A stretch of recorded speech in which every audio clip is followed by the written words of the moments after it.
Muy buenos días. Damos muchas gracias a Dios por este tiempo que nos permite de estar juntos aquí en este lugar y nos permite cantar, gozarnos como cuerpo de Jesucristo juntos y también reflexionar alrededor de su palabra.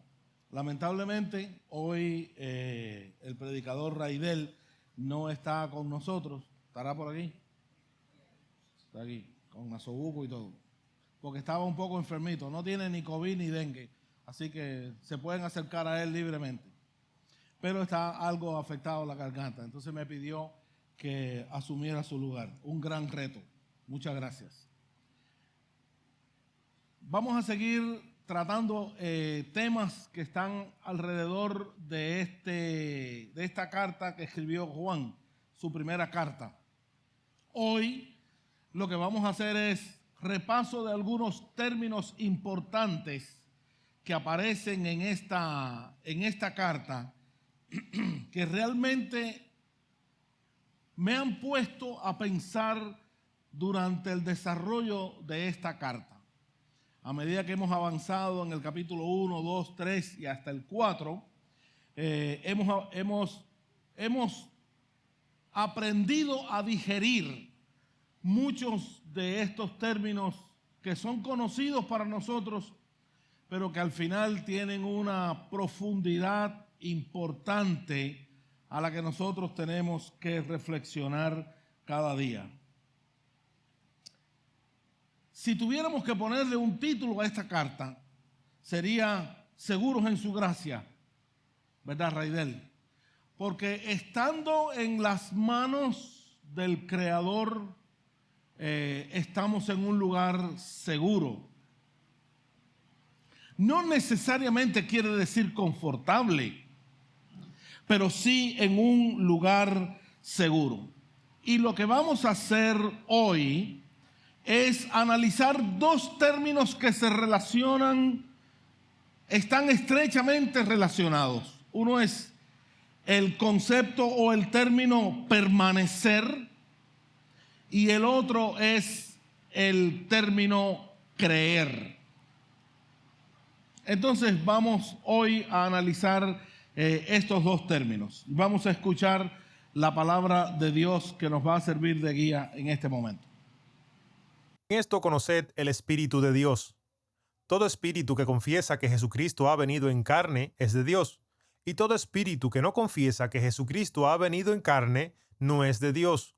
Y este es el espíritu del anticristo, el cual vosotros habéis oído que viene y que ahora ya está en el mundo. Hijitos, vosotros sois de Dios y los habéis vencido, porque mayor es el que está en vosotros que el que está en el mundo. Ellos son del mundo, por eso hablan del mundo y el mundo los oye. Nosotros somos de Dios. El que conoce a Dios nos oye. El que no es de Dios no nos oye. En esto conocemos el espíritu de verdad y el espíritu de error.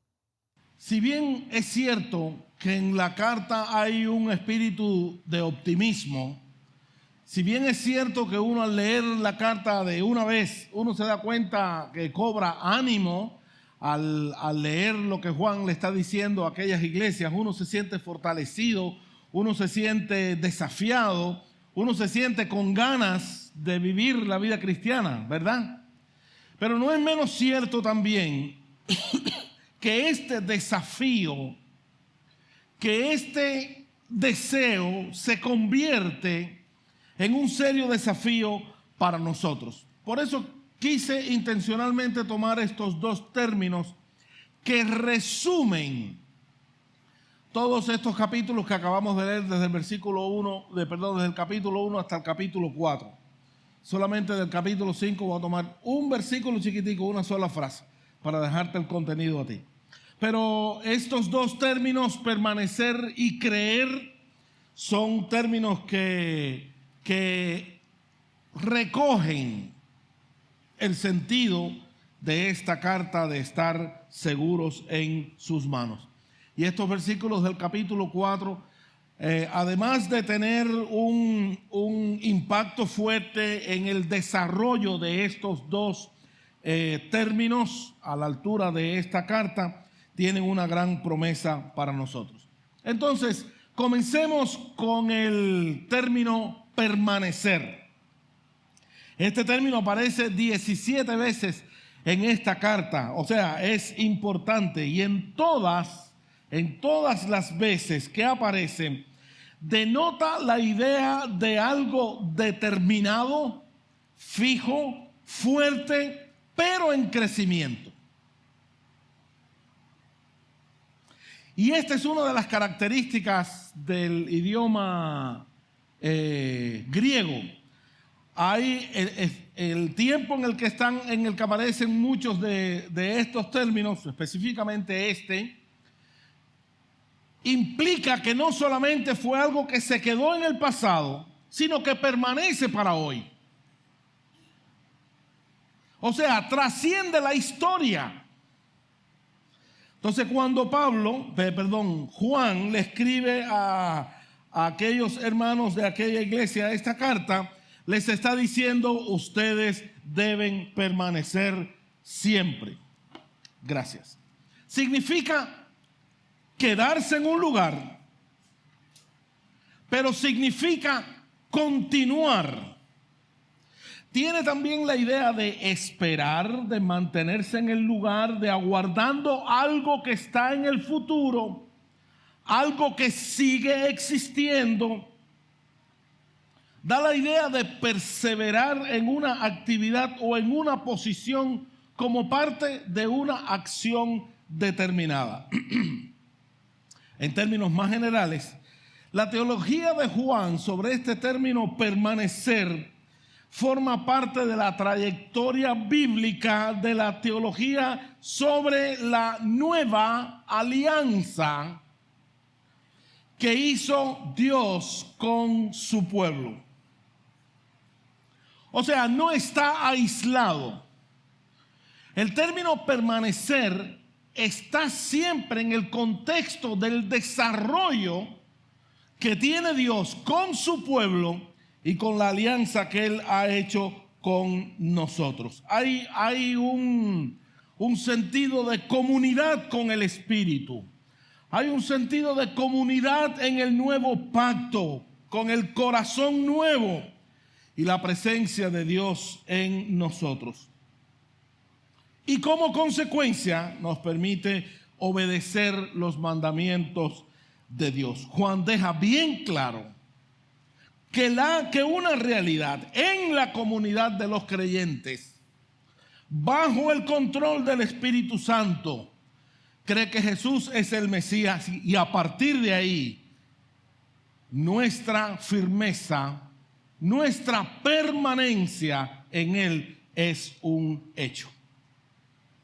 Hay varios versículos que están en este pasaje, en esta carta de Juan, que menciona permanecer. Solamente permítanme leerlo. El que permanece en Él debe andar como Él anduvo. Ahora, uno de los desafíos grandes de permanecer, de estar seguros bajo esa mano de Dios, de permanecer en su presencia o bajo su guianza, es que tiene un efecto en nosotros. No es algo que sucede únicamente en un momento, sino que tiene un efecto positivo en nosotros. Miren lo que dice el versículo 6 del capítulo 1. El que dice que permanece en Él debe andar como Él anduvo. Ahora díganme si no es cierto que Juan nos pone la palabra alto.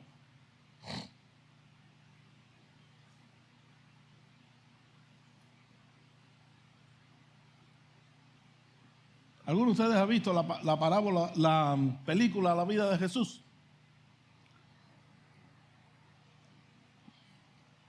Realmente una película que muy desafiante, que muestra la vida de Jesús en la tierra en varias escenas. Y cuando llego a versículos como estos, me recuerdo de los momentos en los que Jesús le dijo a los fariseos, hipócritas. O cuando le dijo a sus discípulos y a los fariseos, tienen que amar a sus enemigos. O tienes que ponerle la cara, la otra parte de la cara cuando te abofeteen.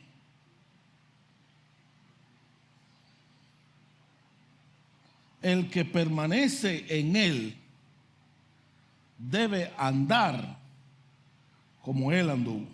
En el capítulo 2, versículo 14. Os escribo a vosotros, padres, porque conocéis al que ha sido desde el principio. Os he escrito a vosotros, jóvenes, porque sois fuertes y la palabra de Dios permanece en vosotros y habéis vencido al maligno. Otra vez Juan vuelve a decirnos, la fe cristiana hay que vivirla bajo serios desafíos. Fundamentado en su palabra, como bien decía Raidel cuando explicó este versículo, aquí posiblemente tiene que ver con 3 tipos de personas y su relación con Dios. Los niños, los padres, los jóvenes, etc. Pero mira, a los que son fuertes, la palabra de Dios permanece en ustedes y habéis vencido al maligno. ¿Por qué nuestra generación vive bajo el estigma del miedo y del temor? ¿Por qué? A veces condicionamos ciertos pasajes que están en la Biblia para decir, nosotros todavía no hemos llegado ahí. Juan le dice a ustedes que permanecen en la palabra, ya vencieron el maligno. ¿Dónde está el miedo? ¿O por qué tenemos temor de vivir una vida agradable a Dios como Él anduvo? En el capítulo 2, versículo 27, y a vosotros la unción que recibisteis de Él permanece en vosotros. No cabe duda, el Espíritu Santo permanece en nosotros. Y no tenéis necesidad de que nadie os engañe. Pero así como su unción nos enseña acerca de todas las cosas, y es verdadera y no mentira, y así como os he enseñado, permanecéis en él. ¿Se recuerdan del desafío del gnosticismo? Que era un ataque directo a la persona, a la divinidad de Jesús, a la deidad de Jesús. Y Juan está luchando con estos conceptos aquí para que la iglesia esté firme, permanezca en él. Pero él le dice, esa es una pelea que ya se ganó. Esa es una pelea que ya se ganó. Versículo 28, el capítulo de ahora, hijos, permaneced en él para que cuando se manifieste tengamos confianza y no nos apartemos de él avergonzados en su venida. Tengamos confianza. Capítulo 3, versículo 9. Ninguno que es nacido de Dios practica el pecado, porque la simiente de Dios permanece en él y no puede pecar porque es nacido de Dios. Este concepto se refuerza en el capítulo 5 y se lo voy a dejar a Raidel para que él lo explique. En el capítulo 14, en el versículo 14 del capítulo 3, nosotros sabemos que hemos pasado de muerte a vida porque amamos a los hermanos. El que no ama permanece en muerte. Ahora, hubiera sido justo haberle dedicado mucho tiempo al concepto del amar al hermano, amar a las demás personas, amar al enemigo que Juan trabaja en esta carta.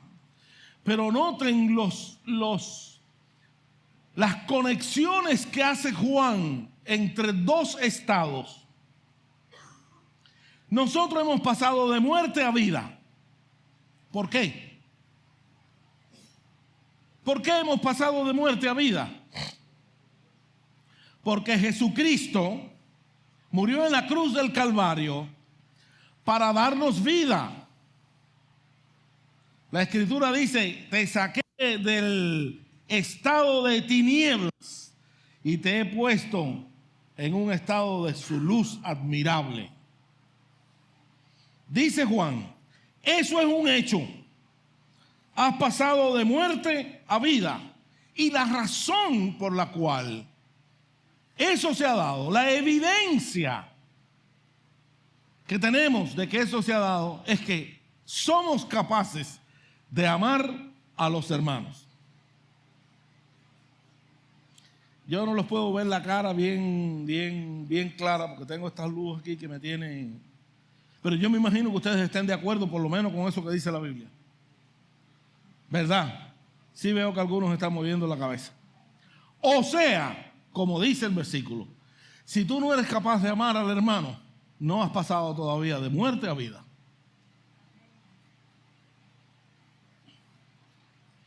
Y hay hermanos que se las traen. Eso también es cierto. No es un concepto romántico lo que Juan está diciendo. No. Él sabe con qué tipo de persona está lidiando. Pero él dice, lleva un esfuerzo grande de nosotros, lleva permanecer en él para ser capaz de amar al hermano. El capítulo 3, versículo 24, el que guarda sus mandamientos permanece en él y Dios en él. Y en esto sabemos que él permanece en nosotros por el Espíritu que nos ha dado. Este versículo 4 del capítulo 4, versículo 15, me encanta. Todo aquel que confiesa que Jesús es el Hijo de Dios, Dios permanece en él y él en Dios. Esto sí nos pone en el clímax de esta relación. Todo aquel que confiesa. Este mismo término aparece cuando la Escritura dice que al final de los tiempos toda lengua confesará. Toda lengua confesará que Jesús es el Señor. Los que creen ahora o los que no creen lo van a confesar también. Pero Juan le está diciendo, si ahora tú confiesas que Jesús es el Hijo de Dios en contra o en contra de la amenaza del gnosticismo que estaba diciendo Jesús no es Hijo de Dios, en contra de eso, Juan lleva esto a otro nivel y le dice, no solamente Jesús es Hijo de Dios, sino que si tú eres capaz de confesarlo, Él permanecerá en ti para siempre y tú en Él. Y el último versículo para leer. Y nosotros hemos llegado a conocer y hemos creído el amor que Dios tiene para con nosotros. Dios es amor y el que permanece en amor permanece en Dios y Dios permanece en él. O sea, el término permanecer tiene no solamente implicaciones para un momento en el que estamos fijando nuestra creencia, nuestra doctrina, nuestra forma de vivir, lo que nosotros creemos. No es solamente ese paquete de doctrina que nosotros confesamos, como ese de que Jesús es el Señor, que es la confesión más grande que todo ser humano ha de hacer. No solamente tiene implicaciones en el momento de decir, estoy arraigado firme en Él, sino también tiene la prerrogativa de que nuestra permanencia no es por nuestro deseo. Nuestra permanencia es porque Él permanece en nosotros. Como bien lo dijo Raidel en el corto que se puso. Él nos amó primero. Si nosotros somos capaces de amar hoy, es porque Él nos amó primero. O sea, permanecer es un concepto que profundiza nuestra relación con Él hoy, pero también es un concepto que no nos divorcia ni nos aleja de esa cualidad que Dios tiene de permanecer en nosotros. Ahora, como también se ha dicho en esta carta, la decisión de permanecer en Él es porque Él permanece en nosotros. Hay una correlación, hay una relación directa entre Dios permanece en nosotros y nosotros permanecemos en Él. Hay un resultado muy interesante cuando se habla de los frutos del Espíritu en Gálatas capítulo 5. Hace un énfasis muy marcado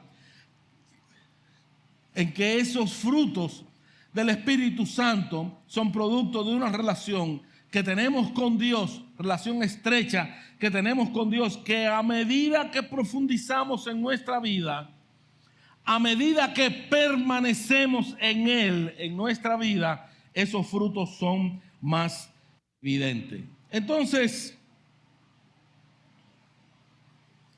vivimos bajo la dimensión, cuando permanecemos en Él, vivimos bajo la dimensión donde el pecado no es la norma.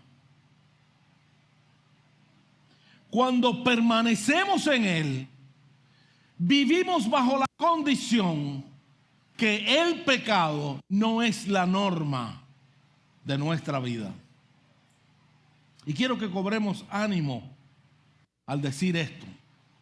Porque si bien es cierto que luchamos todos los días con nuestras debilidades, con nuestros pecados, permanecer en Él, afirmados en Él, hace que el pecado no sea la norma de nuestra vida. ¿Por qué digo esto? Porque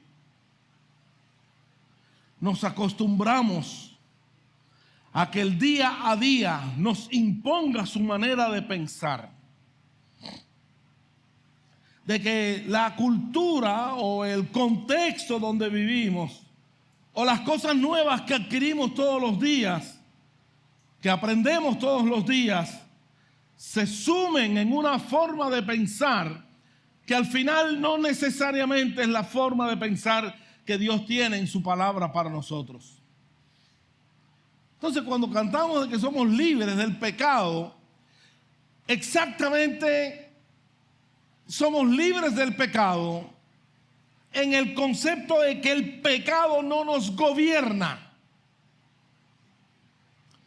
El pecado no es la norma. Por eso Romanos capítulo 12 está diciendo: no te conformes con las leyes de este mundo. Me sentí animado a tratar a buscar también el concepto de mundo en Juan, porque el mundo no es solamente el mundo, este mundo del territorio donde vivimos, sino tiene que ver con una cosmovisión. Y Pablo le está diciendo a los romanos: traten de no mezclarse con la forma de pensar que tiene el mundo, pero no te aísles. Vive como luz en medio de ese contexto, pero no nos vamos a meter ahí. Pero una frase que encierra el contenido de esta palabra permanecer sería esta: la fe cristiana rechaza ser puesta en una categoría de un sistema de creencias y de ideas lindas y abstractas. En su lugar, trata de que nuestro compañerismo, nuestra permanencia en Él y con Él sea una realidad para ser disfrutada y no una carga para ser castigada.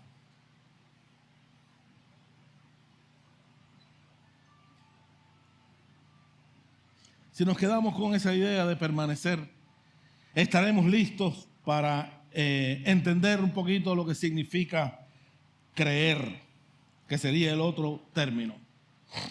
El término creer.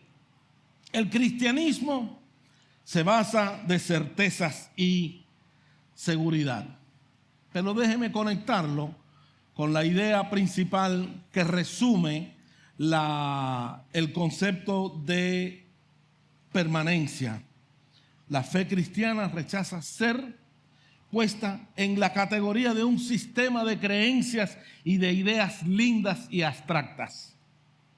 En su lugar, trata de que nuestro compañerismo, nuestra permanencia en Él y con Él, sea una realidad para ser disfrutada.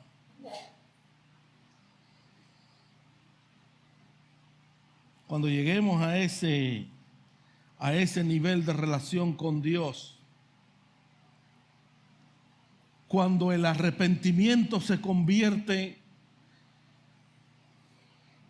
en un gozo para llegar al Padre que perdona, cuando nuestros fracasos y los conflictos de nuestra vida se convierten en la ofrenda que yo le llevo a Dios y le digo, lo único que necesito es tu perdón porque hoy fracasé. Que eso sea un acto de su gloria. Que eso sea un acto de complacencia delante de Dios. Porque Dios decidió perdonarnos desde el principio hasta el final. Por eso el cristianismo se trata de una certeza, de una seguridad. En el capítulo 3, versículo 23 de Primera de Juan, y este es su mandamiento, que creamos en el nombre de su Hijo Jesucristo y que nos amemos unos a otros como Él nos ha amado. Otra vez, en este versículo aparece ya la relación que dijimos anteriormente. Pero lo que Juan le está diciendo aquí, hay un mandamiento en dos partes. Uno es que creamos.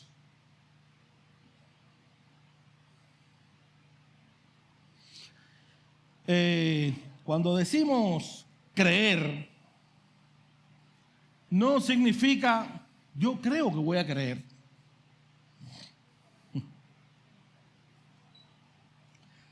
El término griego para creer significa creer con confianza. Este mismo término traduce la palabra creer y la palabra fe o confianza.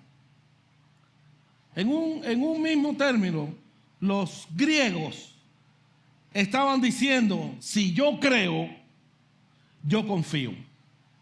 Para nosotros son dos ideas posiblemente separadas.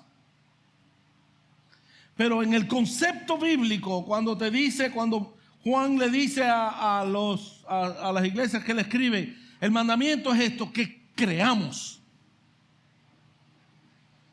Miren, lo primero que nosotros perdemos cuando dudamos de Dios es la confianza en Él. Entonces los griegos no se equivocaron en buscar un término que englobara ambos conceptos para nosotros hoy. En Marcos capítulo 16, versículo 14, después se apareció a los 11 mismos cuando estaban sentados a la mesa y les reprendió por su incredulidad y dureza de corazón, porque no habían creído que Él había resucitado. Ahora estamos hablando de 11 o 12 personas, 11 ya aquí, que habían pasado 3 años y medio con Jesús, que lo habían visto hacer milagros, que habían escuchado sus enseñanzas. Oye, si nosotros hubiéramos sido alguno de estos discípulos, ¿cómo creeríamos en él? Después de haber visto y experimentado todo lo que había pasado. Y ahí estaba Juan. Y Jesús le dice, bueno, estaban sentados a la mesa diseñando cómo volverse a pescar, porque no habían creído que él había resucitado. La base de nuestra fe tiembla. La base de nuestra confianza tiembla cuando nuestra creencia en ese Jesús también tiembla.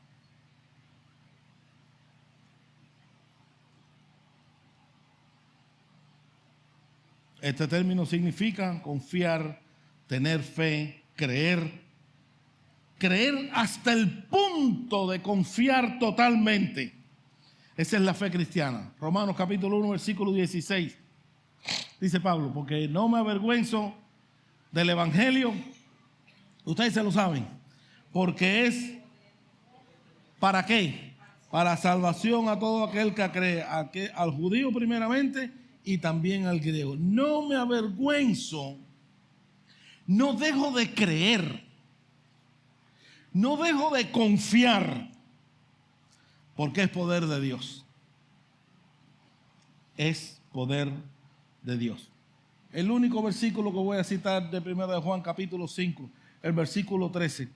Estas cosas os he escrito a vosotros que creéis.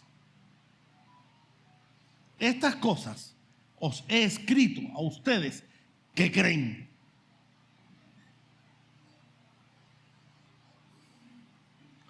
Realmente tenemos temor de haber perdido algo en nuestra vida. Tenemos temor de haber perdido la aceptación frente a las demás personas. Tenemos temor de perder nuestro valor frente a las demás personas. Tenemos temor de perder alguna cosa. ¿Por qué razón Dios nos acepta?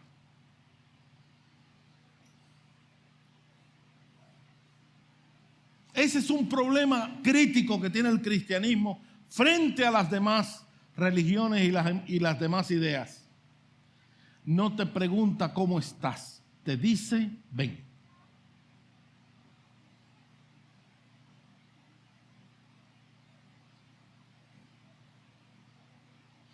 Así que si pensamos que hemos perdido algo que puede estropear nuestra credibilidad frente a otras personas, si pensamos que hemos perdido algo que puede romper la relación con otras personas, el problema está en creer. Creer con confianza. No creer a medias, creer con confianza. Creer con seguridad.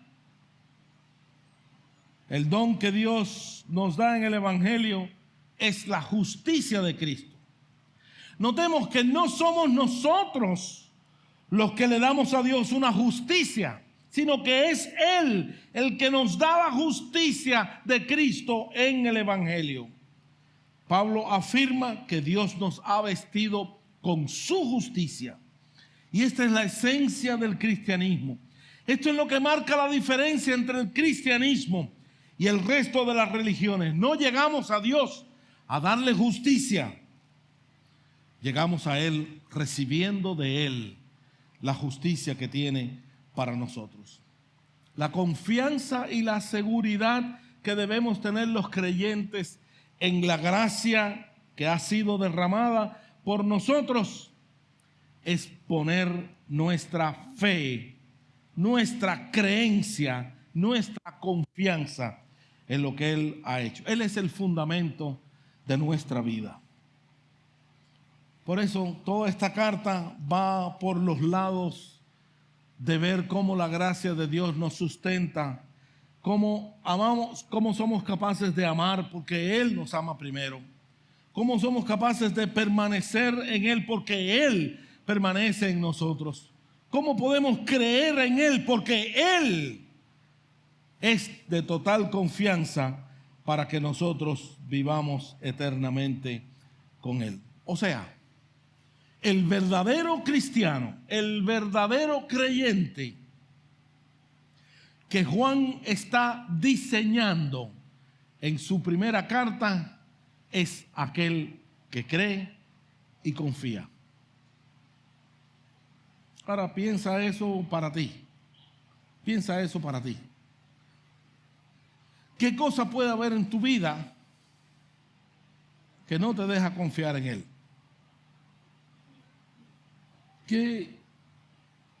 ¿Qué cosa hay en mí que no me deja ver la grandeza de ese Dios operarse en mi vida? Cuando eso sucede, entonces nuestra seguridad va al piso. Entonces nuestra confianza va al piso. Tomemos un momento para reflexionar sobre esta verdad.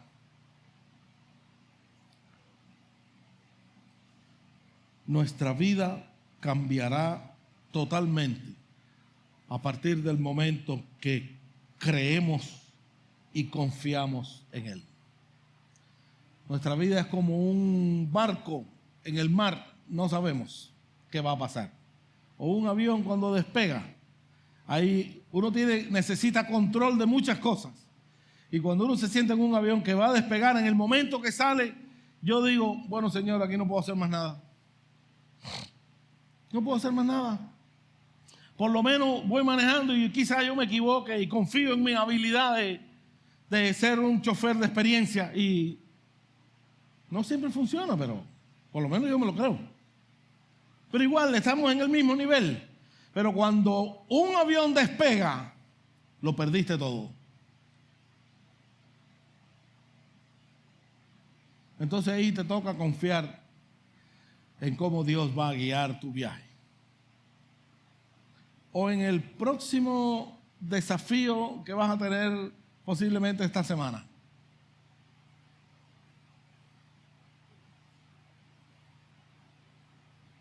Es preferible creer confiando 100% en esa dádiva perfecta de Dios. Vamos a orar. Quiero que al salir de aquí piensen, Señor, ¿en qué momento de esta semana voy a tener que pensar en mi vida? Te pertenezco. Van a venir muchas luchas, muchas agonías, muchas dudas. Te pertenezco. Yo no soy mío. Te pertenezco porque creo exactamente y confío en ti. Vamos a orar.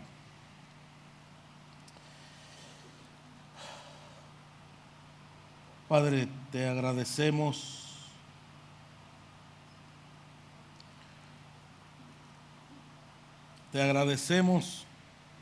que Juan, el discípulo amado, mostrara con tanto cuidado nuestros propios problemas. Quizás nosotros no estamos luchando con una corriente teológica como es tu deidad, pero sí estamos luchando con otros conflictos que igualmente nos ponen en una cuerda floja.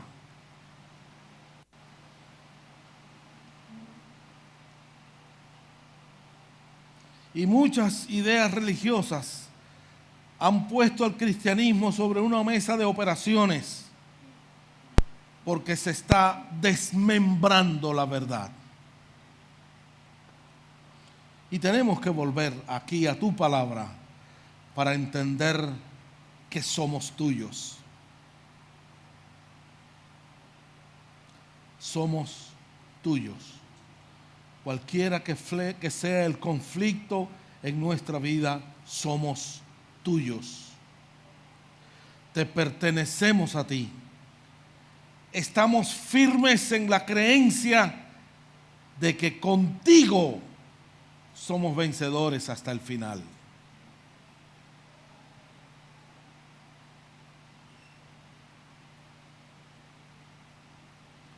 Ayúdanos a experimentar esta alegría